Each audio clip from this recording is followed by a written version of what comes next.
জীবনে যদি আপনি হেরে যান, এর দোষ আপনারই হবে। যদি জীবনে আপনি অসফল থেকে যান, তো তার জন্য দায়ী আপনি। আপনি দুনিয়াকে ছাড়ুন, একাই সামনের দিকে আগে বাড়ুন। মানুষের কি, মানুষ সবসময় আপনার খারাপই বলে এসেছে।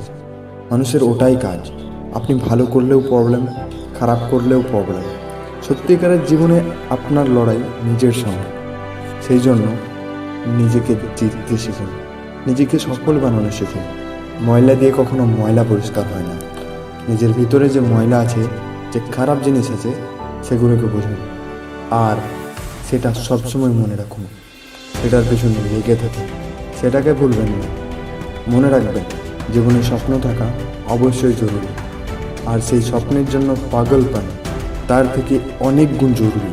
আপনি আপনার যাত্রায় কোথায় আছেন সেটার ব্যাপারে ডেইলি বিচার করুন। আপনি আপনার লক্ষ্যের কতদূর পৌঁছাবেন, আপনার মনে সেই লক্ষ্যকে নিয়ে কী খেয়াল আসছে, এগুলো ভেবে দেখুন। আপনাকে একটা মজার কথা বলি, আপনি জানেন আমাদের কেন পরিশ্রম করতে, সংঘর্ষ করতে ভয় লাগে? যে লোক গোলাম থাকে, জীবনে গোলামি করে যায়, তাদের এটাই শেখানো হয় সে খুবই কমজোরি, তার পৃথিবীর সঙ্গে অন্য পরিচয়। সে কেবল এই কারণেই জন্মেছে, এই কথা বারবার মনে করানো হয় তাকে, যে সে কিছু অন্য করতেই পারে না। হ্যাঁ, আপনি গোলাম, নিজের মনের গোলাম। আপনার ভিতরে বসা মন আপনাকে সবসময় বলে এই কাজ আপনার জন্য নয়, এটা অনেক কঠিন, প্রচুর প্রবলেম।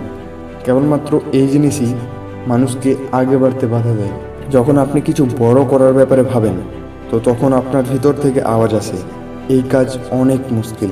ঠিক এই কারণে আপনি চেষ্টা করার পর হেরে যান, কারণ আপনার ভয় এর থেকেও বেশি। কারণ আপনি স্ট্রাগল করেন, আপনার রাস্তায় যাননি আপনি, সেই জন্য সেই রাস্তা আপনার কঠিন মনে হয়। কিন্তু সেই রাস্তায় আপনাকে চলতেই হবে। এই ভয় থেকে আপনাকে বেরোতে হবে, আর দুনিয়াকে দেখাতে হবে যে আপনি কিছু করতে পারেন। নিজেই নিজের সাথে লড়তে শিখুন, নিজেকে সঠিক পথে খেলতে শিখুন। মন না থাকা সত্ত্বেও সফলতার রাস্তায় চলতে শিখুন। দুনিয়ার পরোয়া করা ছেড়ে দিন, আর নিজের রাস্তায় চলতে থাকুন। যখন আপনি জেদ করেন, আপনার ভিতরে সাহস আসে, আর যখন আপনার ভিতরে সাহস থাকবে, তখন আপনি কাজটি নিজের মতো খুশিতে কাজটি করতে পারবেন। তখন আপনার ভিতরে পাওয়ার থাকে কাজটি করা। কিন্তু দরকার শুধু সেই ভাবনা। যতদিন এই ভাবনা আপনার ভিতরে থাকবে, আপনি আগে বাড়তে থাকবেন। কিন্তু যখনই আপনার ভাবনা শেষ হয়ে যাবে, আপনি কাজ করা বন্ধ করে দেবেন। নিজের ভিতরে আলোকে জাগিয়ে তুলুন, নিজের ভিতরের আত্মবিশ্বাসকে বানিয়ে রাখুন। আপনি জিতবেন যদি নিজের প্রতি ভরসা থাকে। নিজেই নিজেকে প্রতিদিন এই কথা বুঝিয়ে রাখুন।